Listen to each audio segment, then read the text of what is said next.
Hey everyone, today I'm going to talk about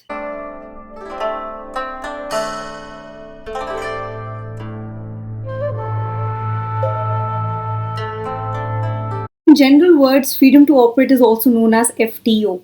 Many times we have clients whereby they do their own searches on the Indian patent database and then they approach patent law firms or patent research organizations just to verify the results.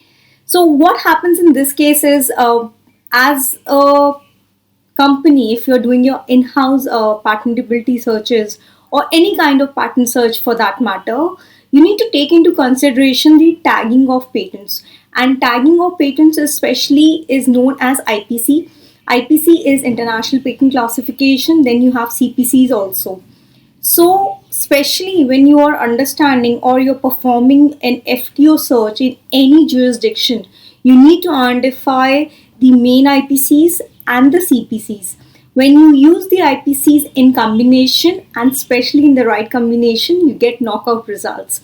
So, FTO many a times is also known as Knockout Patent Search Service.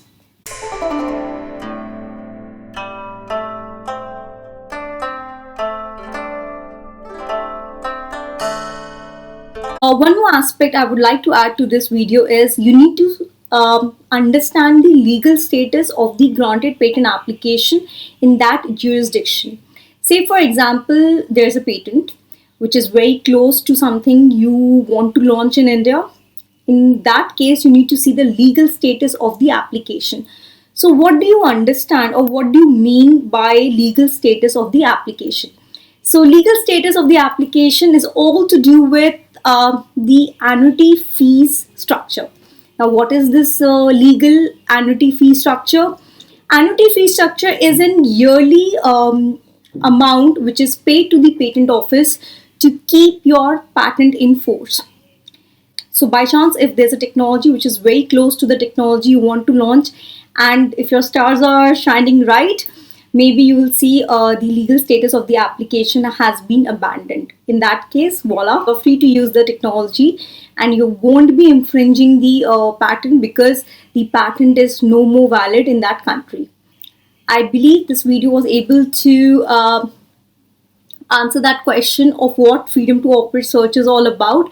If you want me to analyze any particular topic in IPR contracts, anything to do with technology law and business, put your questions in the comment box below. You can connect with me on LinkedIn. My name is Priti Khastigir and I'm an innovation coach and registered patent attorney in India, having a practice of more than 14 years. Have a great day ahead. Bye bye. Take care. Jai Hind.